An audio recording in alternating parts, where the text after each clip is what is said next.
There was a ballot that was rejected first.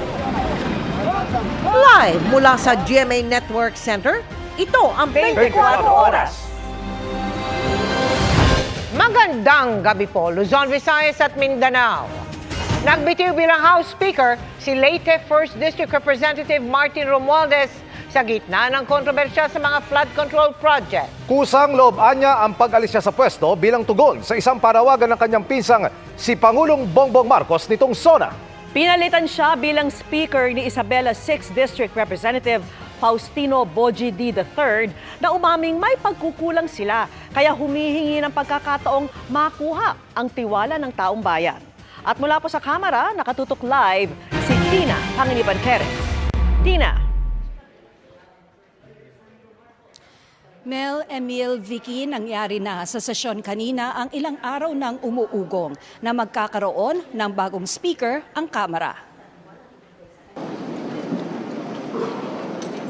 Sa pag-akyat ni Leyte 1st District Representative Martin Romualdez sa rostrum, formal niyang ipinaalam sa mga kasamahan sa Kamara ang kanyang pagbibitiw bilang Speaker of the House.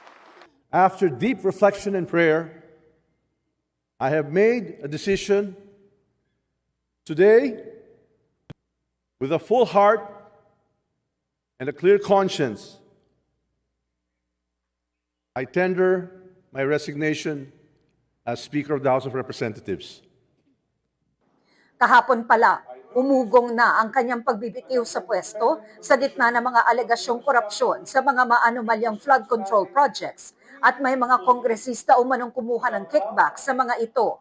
The issues surrounding certain infrastructure projects have raised questions that weigh not only upon me, but upon this institution we all serve. Ang ating mga kababayan ay naghahangad ng linaw at higit sa lahat ng tiwala. Tungkulin natin ito'y may balik. The longer I stay, the heavier that burden grows on me, on this House, and on the President I've always sought to support. Dagdag niya, ang kusang loob na pag-alis sa pwesto, tugon sa panawagan ng Pangulo. Leadership also demands that we confront the trials of the President.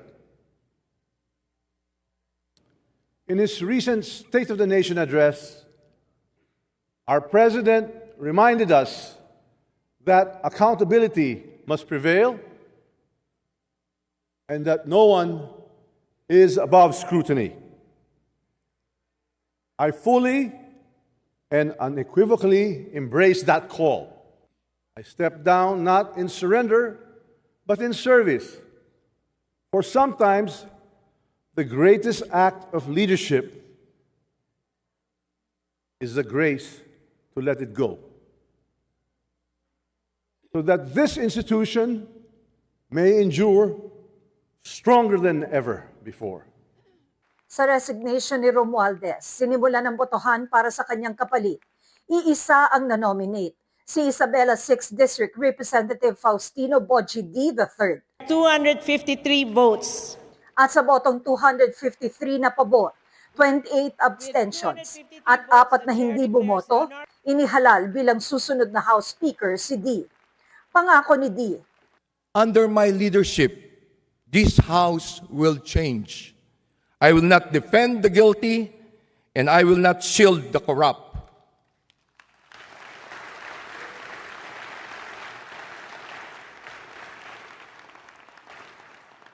Gaya ng paninindigan ng ating Pangulo, no rank, no ally, no office will be spared from accountability. We must strengthen the Oversight Committee and fully cooperate with the Independent Commission of Infrastructure. Our duty is not to protect each other. Our duty is to protect the Filipino people. At ang kanyang panawagan sa taong bayan, Ako na ho ang unang magsasabi sa ating mga kababayan. Meron po kaming pagkukulang. Kami po ay nagpapakumbaba sa inyo. Nakikiusap po kami na sana bigyan nyo kami ng pagkakataong ituwid ang mga maling kalakaran at linisin ang aming hanay. Nakikiusap po kami na magbigyan niyo pa kami ng tsansang makuha muli ang inyo pong tiwala.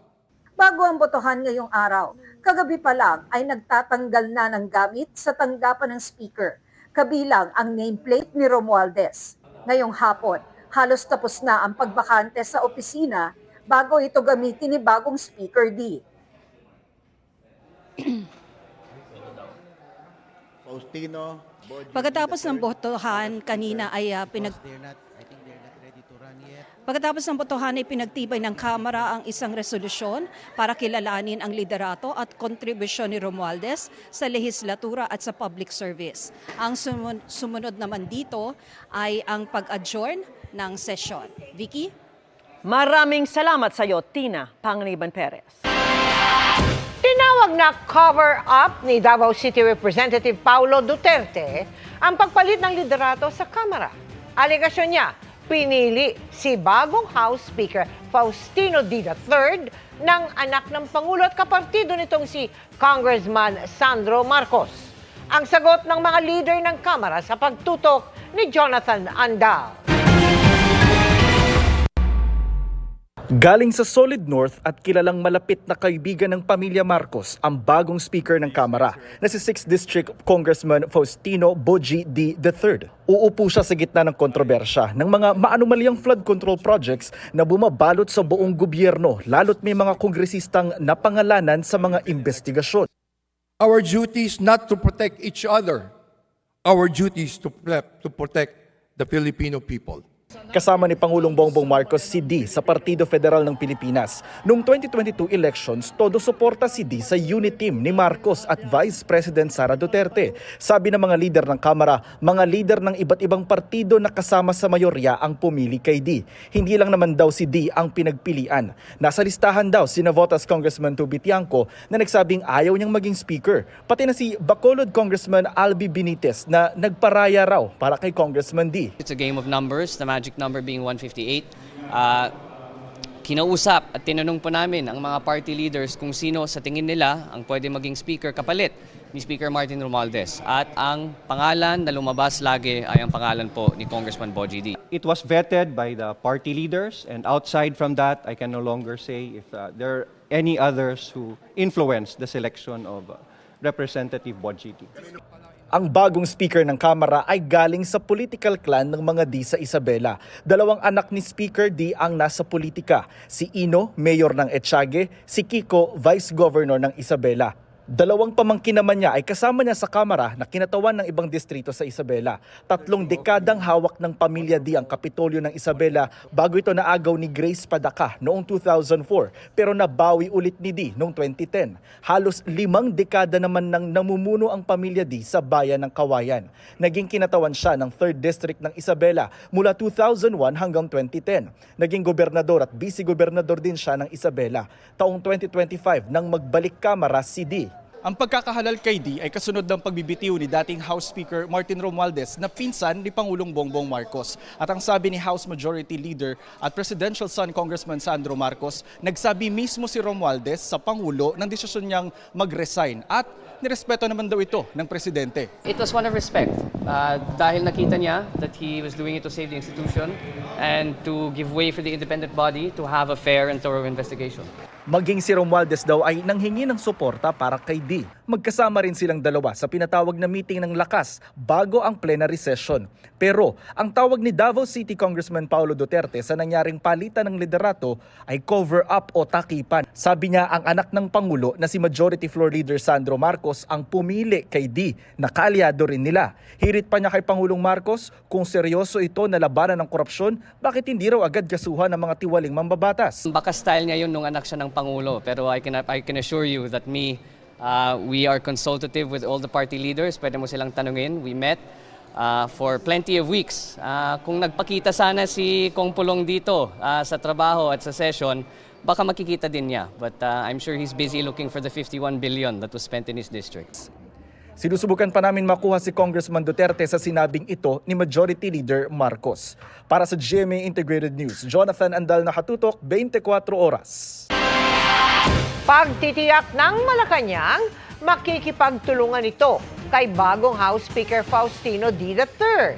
Ang sabi ng Presidential Communications Office, ipagpapatuloy ng administrasyon ang maayos na pakikipagtulungan sa lahat ng mambabatas upang mapanatili ang pagtutok sa pangangailangan ng pamilyang Pilipino at isulong ang kaunlaran ng bansa. Dagdag nito, ginagalang daw ng Malacanang ang kasarinlan ng Kamara at kinikilala ang mga naging ambag ng nagbitiw na House Speaker na si Representative Martin Romualdez. 2 bagyo na ang binabantayan sa loob at labas ng Philippine Area of Responsibility. Ang bagyong Mirasol magpabaha sa ilang lugar sa bansa. Pinalalakas din yan ang habagat. At nakatutok si Bernadette Reyes. Hindi pa man pumuputok ang liwanag, wala nang humpay ang bayo ng hangin at bagsak ng malakas na ulan sa kasiguran Aurora kung saan naglandfall ang bagyong Mirasol. Naputol ang supply ng kuryente sa lugar. Pagsikat ng araw, tumambad ang epekto ng pananalasa ng bagyo. Halos nalubog sa hanggang bewang na baha ang 100 bahay. Mistulang ilog naman ang mga kalsada kaya hirap ang mga dumaraang sasakyan. Sa Teresa Rizal, hindi napigilan ng mga inilatag na sandbag ang pagpasok ng baha sa palengke. Niragasan ng ilog naman ang bahaging ito ng bayan. Gayon din ang barangay May Bancal sa Morong Rizal. Sa Isabela kung saan nakataas ang signal number 1, dama ang malakas na pagaspas ng hangin. At buhos ng ulan dahil sa bagyo. Pansamantalang isinara sa motorista ang Guca Bridge sa Etiague, Isabela dahil sa pag-apaw ng tubig. Agad na nag-abiso ang kanilang MDRMO na dumaan muna sa mga alternatibong ruta. Pahirapan naman ang pagdaan sa ilang kalsada sa Naga Camarines Sur dahil sa ulang epekto ng habagat. Ang isang ito, itinulak ang kanyang motorsiklo para makadaan. Bumaha rin sa Takurong Sultan Kudarat at sa Tantangan, South Cotabato na dahil naman sa localized thunderstorms. Ang munisipyo nga ng Pagalungan, Maguindanao del Sur, halos mapalibutan ng tubig ang paligid. Para sa GMA Integrated News, Bernadette Reyes, nakatutok 24 oras. Mga kapuso, posibleng lumakas at maging tropical storm ang bagyong Mirasol na anumang oras mula ngayon ay nasa tubig na ulit. Matapos tawirin ang Luzon, isang mangingisda ang nawawala sa kasiguran Aurora na gaya ng nabanggit natin kanina'y nakaranas ng mga pagbaha. Nakatutok din tayo sa Tuguegarao City at naroon live si Nico. Emil, binaha ang ilang bahagi ng Aurora, partikular itong kasiguran matapos maglandfall doon kanina itong bagyong Mirasol. Ilang mga bangkari na nasira matapos hampasin ng malalakas na alon. Sa ilang bahagi ng Luzon gaya sa Nueva Ecija, na merwisyo sa mga motorista ang tubig galing sa bundok na umapaw sa National Highway.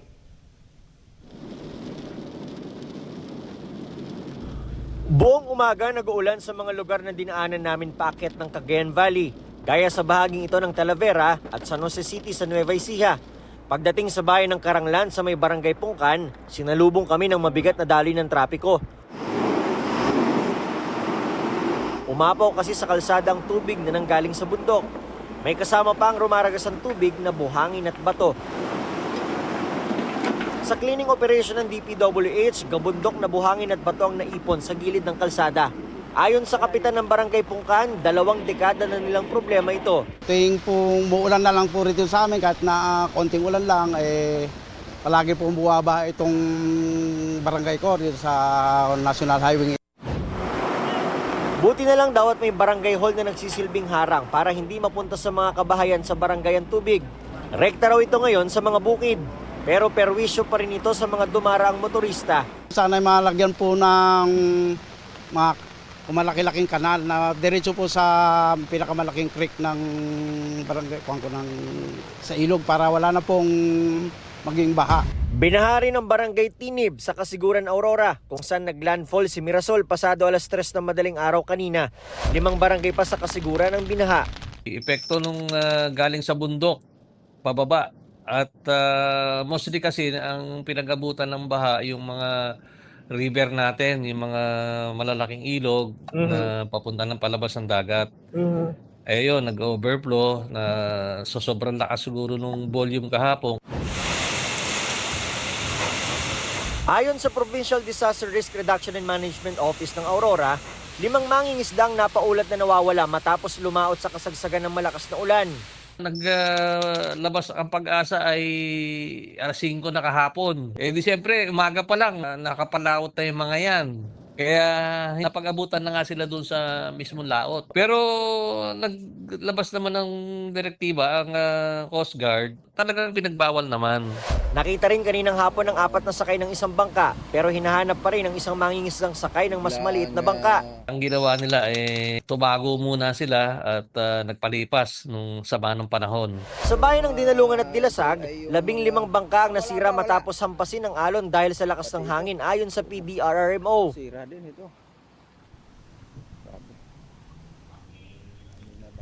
Emil, bandang alas 5:30 ng hapon nang dumating kami rito sa parte ng Cagayan na ayon sa PDRRMO ay nakaranas lang ng light to moderate rains kahit na dumaan pa rito itong bagyong Mirasol. Kahit na 2.6 meters pa lang daw ngayon ang water level sa Cagayan River ay inaasahan nila na magsuswell ito into 6 meters sa mga susunod na araw lalo kung tuloy-tuloy ang pag-uulan dito sa may upstream ng Region 2. At kapag daw yan ay nagswell into 6 meters ay siguradong babahain ang Tuguegarao, Enrile at bayan ng Solana. Yan muna ang latest kaugnay sa bagyong Mirasol dito sa Northern Luzon. Balik sa iyo, Emil. Ingat at maraming salamat, Nico Waher. Umarangkada na ang 3 araw na tigil pasada ng grupong Manibela sa Metro Manila. Sabay sa pagkondena sa korupsyon sa gobyerno, panawagan din nila ang pagbalik ng prangkisa ng mga tradisyonal na jeepney. Nakatutok si Oscar Oida.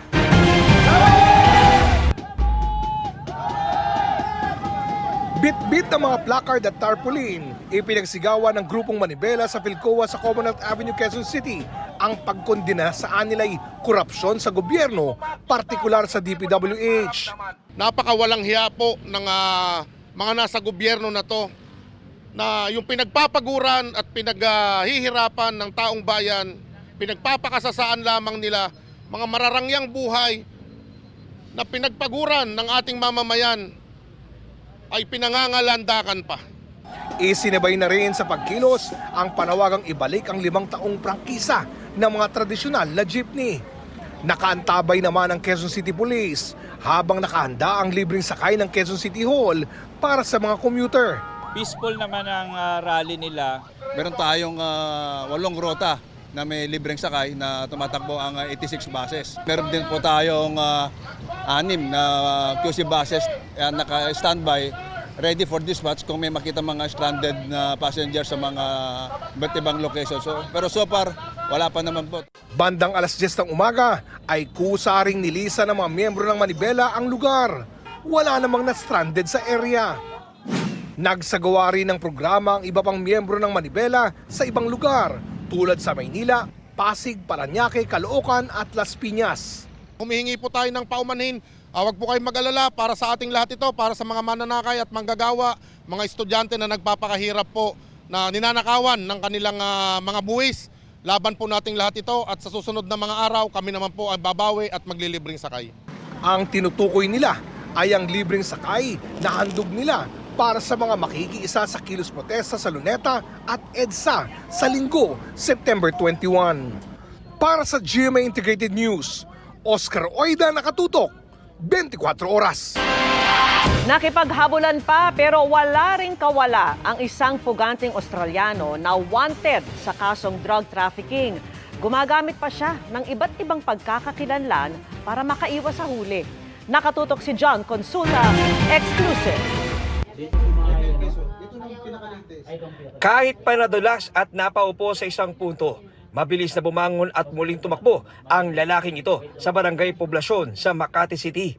Hindi inalintana ang mga sasakyan hanggang umabot sa isang nakaparada na may car cover. Sa ilalim nito siya nagtago pero natuntun pa rin ng mga umahabol na tauhan ng Bureau of Immigration Fugitive Search Unit.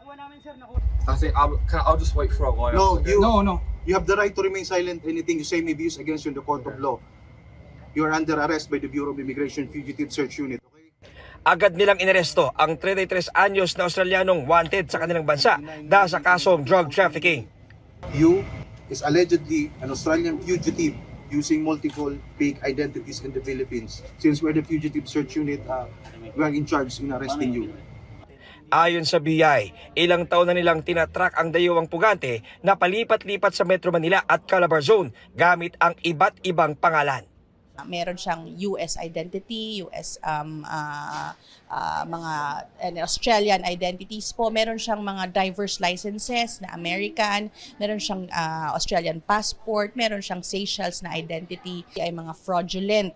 Sa kanyang braso, makikita ang tattoo na Comanchero, isang motorcycle gang sa Australia na sakot raw sa iba't ibang kaso kabilang ang drug trafficking at pagpatay sa kanilang mga kalabang drug group.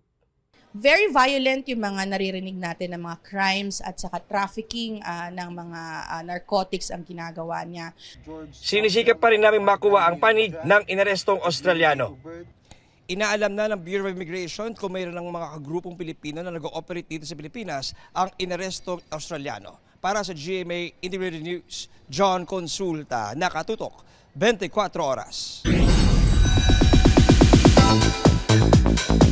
Happy midweek, chikahan mga kapuso! Overflowing with blessings, kaya extra grateful ang September babies at ex-PBB housemates na sina Will Ashley at Charlie Fleming.